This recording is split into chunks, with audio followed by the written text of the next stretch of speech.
Welcome to video 3 of this series, Creating a Value Map.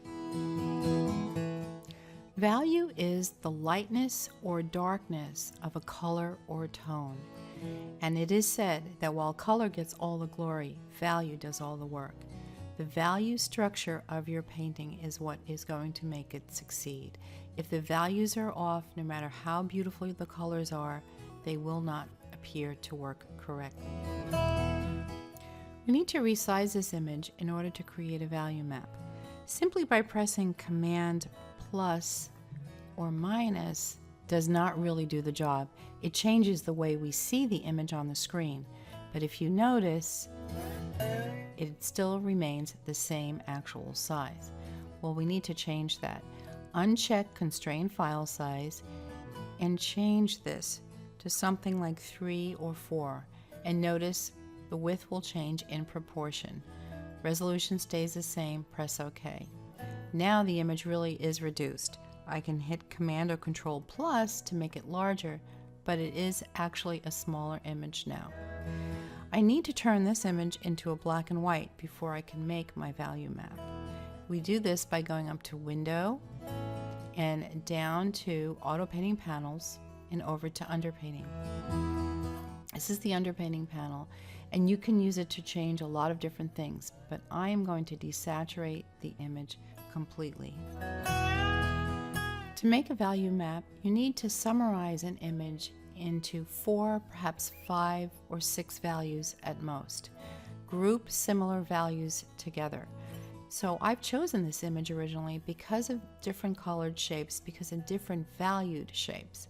So we have the lightest light is the sky. The darkest darks are actually the trees. Then we have this medium gray going over here and a slightly darker gray for the water. I'm going to generalize these values into a simple map that I can follow for my final painting. To make our value map, we need another panel that's very important. Go up to Window and down to Layers. Most digital painters work in layers. You can paint directly on your canvas, but it's advisable to use layers so that you can actually get rid of them or change only parts of the painting without affecting the rest of the canvas. I'm going to add a new layer here, and I'm going to start drawing on this and create my value map.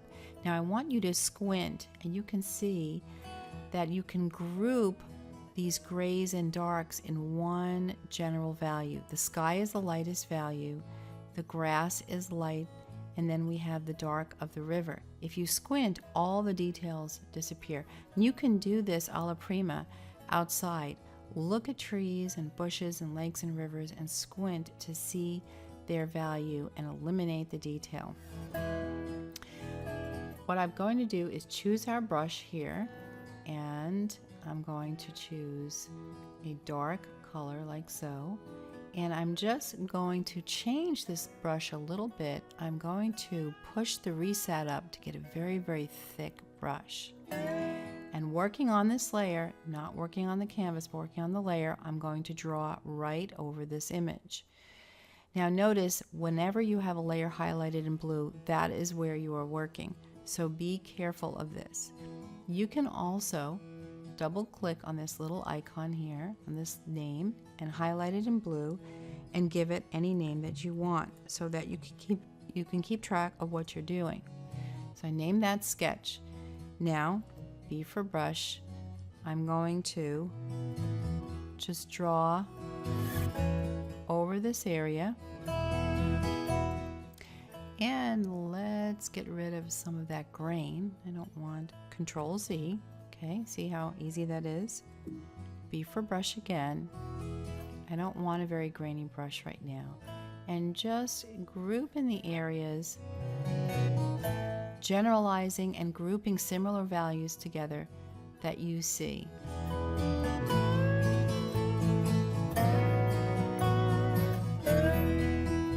Doesn't have to be perfect.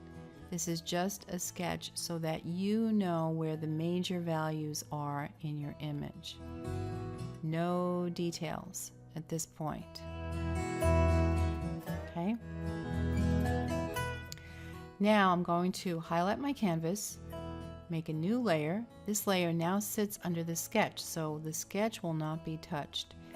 And I'm going to hit Alt or Option, and that gives me an eyedropper tool. So that's the Alt or the Option key. And I'm going to sample this gray. And if you notice, look at your color wheel. If I sample different areas, see how the color wheel changes? I'm going to sample this dark gray, make my brush large, and I'm just going to, and it does not have to be perfect, just color in the general value of this whole area. Okay? Like so. And notice that my sketch is preserved. It cannot be touched. If you notice, it will not, you can go over it, but the sketch remains. It's not blending because it's above where I'm working. I'm working on this middle layer. Okay. Then you can sample this lighter gray area and just see I'm going right over the sketch. It's not doing anything to it. I want this to be a very, very simple graphic design.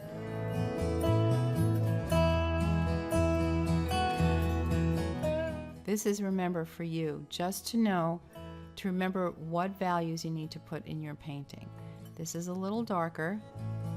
We're not putting in any reflections, any details, no foliage. Lighter. And the sky is the lightest area.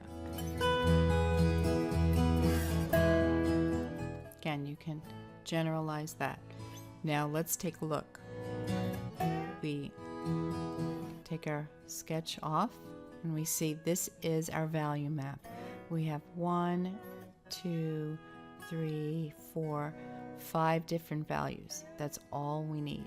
You can save this, File, Save As, and then you can put in value map. Choose where you want to save it as a JPEG, and press Save. This value map will be used alongside the original reference image to create the painting.